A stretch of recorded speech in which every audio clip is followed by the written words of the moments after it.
السلام علیکم، پھر سے خوش آمدید۔ بہت سے دوستوں نے کنٹینیو کرنے کے لیے درخواست کیا ہے۔ مجھے نہیں پتا تھا کہ آپ لوگوں کو میری ویڈیوز اتنی اچھی لگے گی۔ مجھے لگتا ہے آپ سب کو اسباق پسند آ رہی ہے۔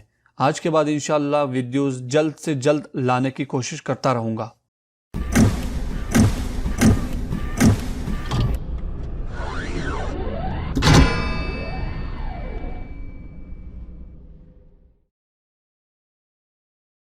تو پھر اس ویڈیو میں ہم چند پہلے الفاظ اور جملوں کو سیکھیں گے جو بہت ضروری اور کارآمد ہے۔ پہلا، مرحبا۔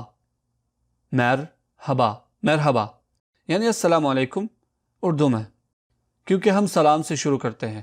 سلام ترکی لوگوں میں بھی ہے، وہ اس طرح سلام علیکم، سلام علیکم، سلام علیکم۔ فرق صرف اتنا ہے کہ وہ لوگ سلام کو ٹھیک سے نہیں بولتے اور بولنا بھی نہیں چاہتے، تو سلام علیکم کہیں گے یا پھر مرحبا۔ دوسرا طریقہ، ترکی میں مرحبا کو مرحبا بھی کہتے ہیں۔ مرحبا مطلب ایچ کو، مطلب بیچ کی جو ہا ہے، ہا، اس کو کھا جاتے ہیں۔ مرحبا آج کل سب شارٹ کٹ میں چل رہا ہے، اس لیے ترکی میں مرحبا کو مرحبا کہتے ہیں۔ ترکی میں مرحبا اور سلام علیکم کے بعد صرف سلام بھی بولتے ہیں۔ سلام، سلام، جیسے ہیلو، ہائے، السلام علیکم۔ سب سے اچھا تو السلام علیکم۔ خیر، ہوشچا کالن، ہوشچا کالن، ہوشچا کالن یعنی خدا حافظ، اللہ حافظ، انگلش میں گڈ بائی۔ یہاں اگر لفظ بلفظ ترجمہ کریں گے تو مطلب یہ بنتا ہے کہ ہوشچا یعنی خوشی سے، انگلش میں ہیپیلی، اور کالن کا مطلب رہیے، انگلش میں یو اسٹے۔ پر اس طرح ترجمہ نہیں کیا جا سکتا، اس کا مطلب اللہ حافظ ہے اور انگلش میں گڈ بائی۔ اس کو اپنے سے بڑوں کے ساتھ اور اجنبیوں کے ساتھ استعمال کریں گے۔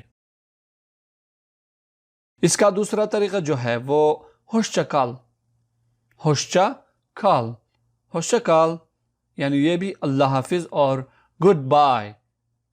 یہ اپنے سے عمر میں چھوٹے لوگوں کے ساتھ استعمال کیا جاتا ہے یا پھر اپنے دوستوں کے ساتھ۔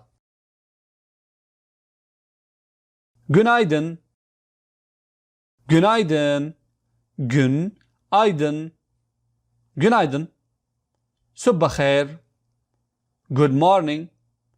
یہاں گن کا مطلب ہے دن، انگلش میں ڈے، اور آئدن کا مطلب ہے روشنی، اور یہ کسی کی نام بھی ہو سکتا ہے، پر یہاں روشنی کی جگہ استعمال کیا جاتا ہے، تو اتنا کافی ہے۔ اس کا دوسرا ترجمہ ہم کسی اور جملے کے ساتھ سیکھیں گے انشاءاللہ۔ دوپہر بخیر کہنے کے لیے کچھ طریقہ ہے، جیسے تھنائدن، تھن آئدن، تھنائدن، یا پھر ای گنلیر، ای گنلیر، ای گنلیر۔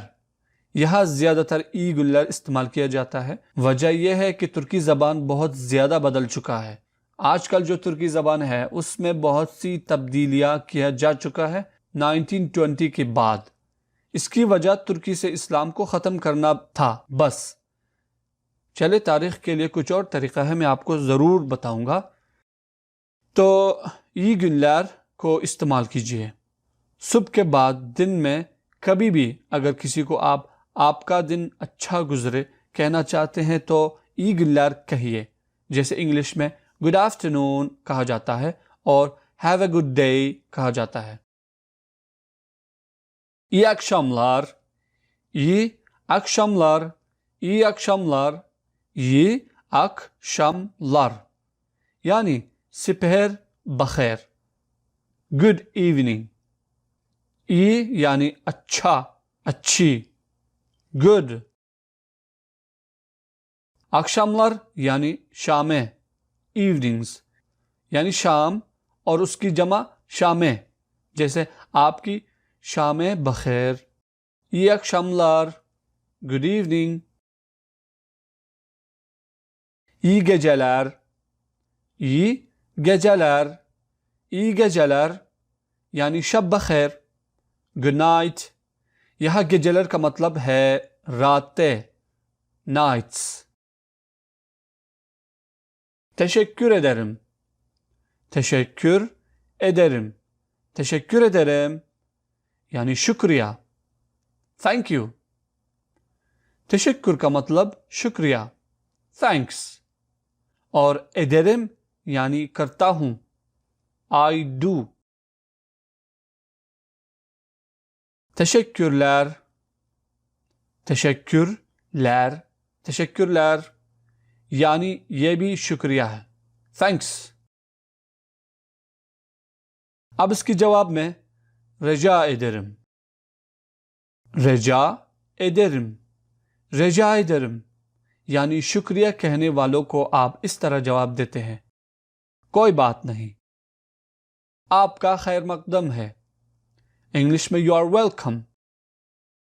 رجا کا مطلب ہے درخواست، ریکویسٹ، اور ederim کرتا ہوں، I do. درخواست کرتا ہوں لیکن اس کا اردو میں کوئی بات نہیں، اور ترکی میں رجا ederim، انگلش میں یو آر ویلکم. تو یہ تھی آج کی سبق. اگر یہ سبق آپ کو پسند آیا اور آپ سب کے لیے مفید تھی تو لائک کرنا مت بھولیے. اس سے مجھے یہ پتہ چلے گا کہ مجھے کنٹینیو کرنا چاہیے اور اسباق بنانا چاہیے.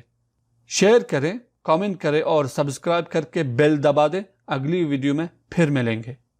اللہ حافظ. ہوشچا کالن.